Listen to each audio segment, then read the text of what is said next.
Hansie en Griekie.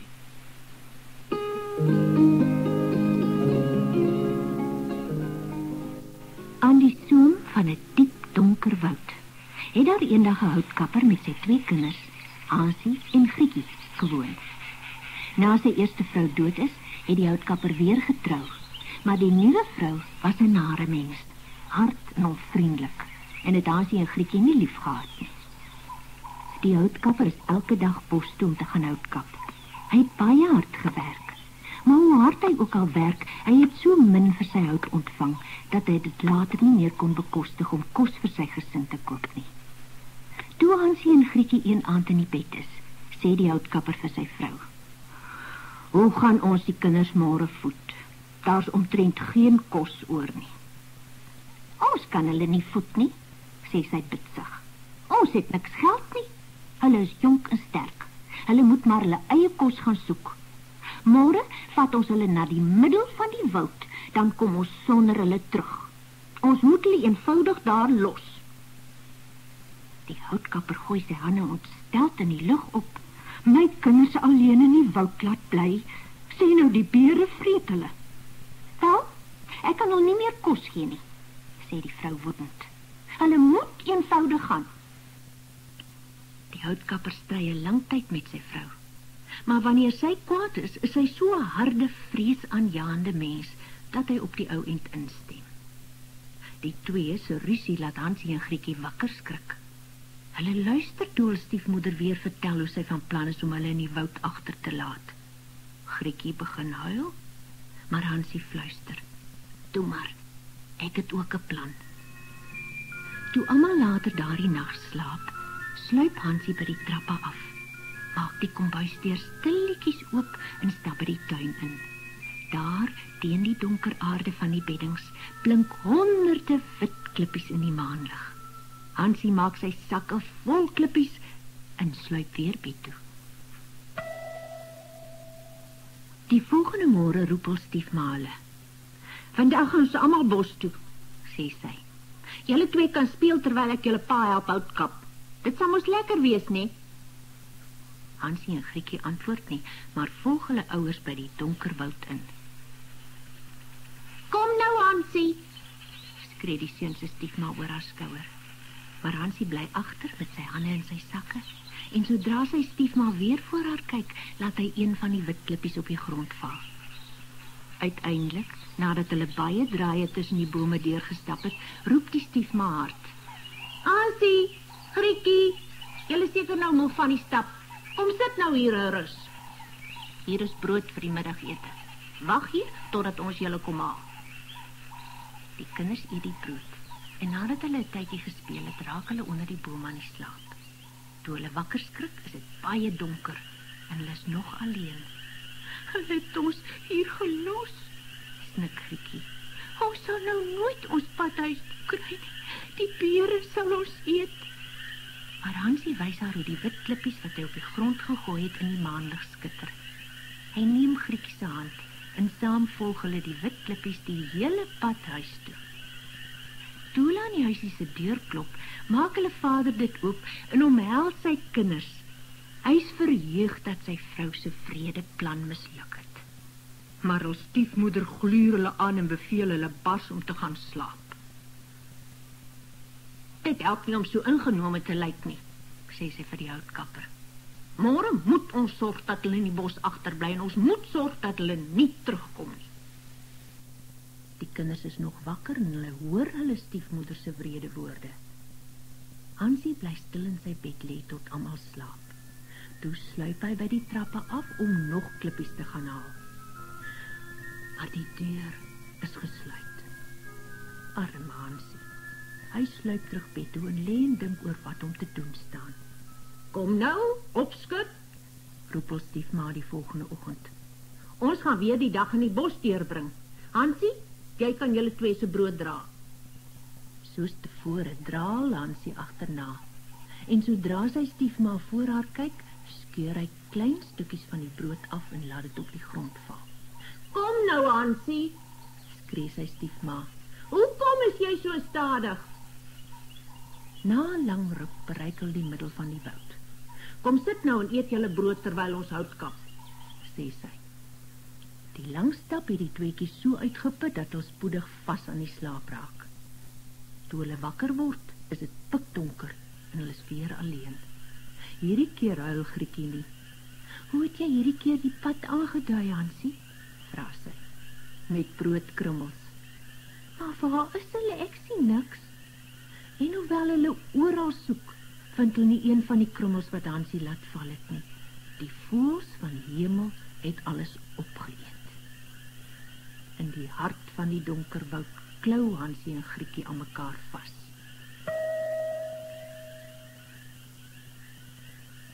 Harde ryk begin vorm op die grond van die woud. Die voëls wat uit die bome na hulle kyk, kry die kinders jammer. Ons het die seun se pad van krummels opgeëet, sing hulle treurig. Ons het mos nie geweet wat dit was nie.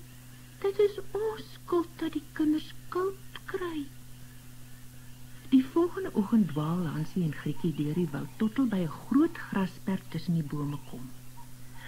Verwonderd staar hulle na die fraai ou huisie wat daar staan. Dit is van heerlike kos gemaak. Die mure is van gemmerbrood, die vensters van suiker en die dak van sjokolade. Dit lyk en ruik soos Paase en Kersfees saam. Hulle is so honger dat hulle na die huisie hardloop en stukkie sjokolade teels en suikervensterruite begin afbreek. Toe roep 'n dun stem uit die huis. Knappel, knappel, knuisie, wie knappel aan my huisie? Die kinders antwoord, die wind, die hemelse kind. Hulle eet verder sonder om hulle te laat verdryf. Vir Hansie smaak die dak baie lekker en hy breek 'n groot stuk daarvan af en Grietjie haal 'n hele ronde venstertjie uit. Toe gaan die deur met eens oop en 'n stokou vrou wat met 'n kerrie loop kom buitentoe. Hansie en Grietjie skrik so groot dat hulle alles uit hulle hande laat val. Maar die ou vrou skud haar kop en sê, "Ai, julle liewe kinders, wie het julle hierheen gebring? Kom binne en bly by my. Julle sal niks oorkom nie." Sy vat albei sy hande en bring hulle in haar huisie. Goeie kos word vir hulle voorgesit, melk en pannekoek met suiker, appels en neute. "Vreeslik baie dankie," sê Hansie eintlik terwyl hy sy mond afvee. "Kan ek die borre vir u was, mevrou?" Nee, kind," sê die ou vroutjie. "Maar as jy wil help, kan jy daardie kou in die hoek van die kamer uitvee." Dit is 'n baie groot kou. Hansie kruip met 'n besem daarbey in. Skielik slaan die deur agter hom toe en die ou vrou skater.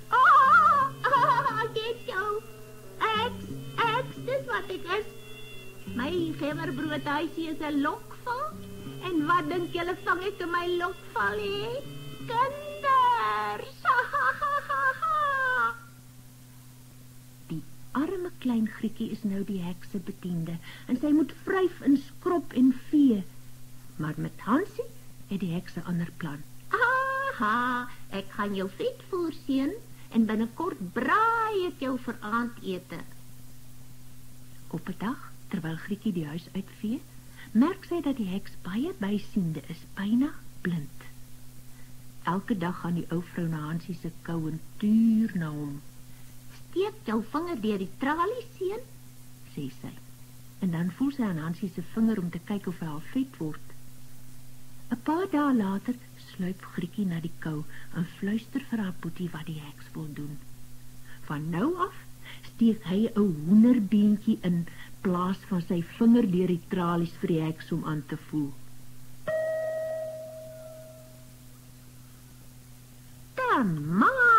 Maar, stel sy, jy gaan nooit vet genoeg wees om te braai nie. Moet maar liewer sop van jou maak. Die volgende dag sê die ou heks vir Grietjie, "Maak 'n groot skottel water op die stoel warm sodat ek jou broer kan kook. Dit moet baie warm wees, hoor jy? Gooi dus baie hout op die vuur." "Die stoof is gereed," sê Grietjie na 'n rukkie, "maar ek weet nie of dit warm genoeg is nie." "Dom ding," sê die heks bitsig. "Moet hink 'n pink oor na die stoof en buik af om daarin te kyk. Soos blits stoot Grietjie haar by die stoof in en slaan die deur toe. Daar is 'n pers rookwolkie, maar Grietjie merk dit skaars. Sy is te besig om Hansie te bevry. Hansie spring soos 'n voël uit die kou toe die deur vir hom oopgemaak word. Hoe verheug omhels hulle mekaar nie toe nie. En omdat hulle nou niks meer hoef te vrees nie, deursoek hulle die heksehuisie en tref in al die hoeke kiste vol parels en edelstene aan. Die is mos beter as wit klippies, sê Hansie, en hy en Grietjie steek soveel daarvan in hulle sakke as wat hulle kan dra.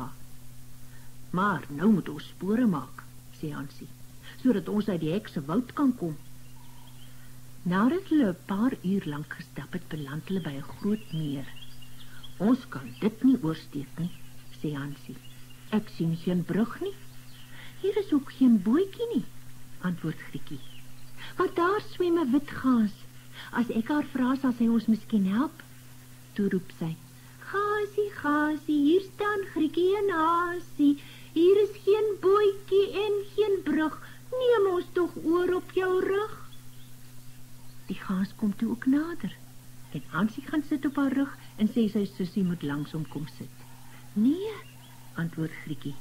Saam sal ons vir die gaas te swaar wees. Sy moet ons een na die oorkant neem. Dit doen die goeie dier. En toe hulle veilig en gelukkig aan die oorkant kom en 'n entjie verder gestap het, begin die woud vir hulle al meer bekend lyk. En eindelik sien hulle van ver af hul pa se huis. Toe begin hulle hardloop, storm by die huis in en val hulle vader om die nek.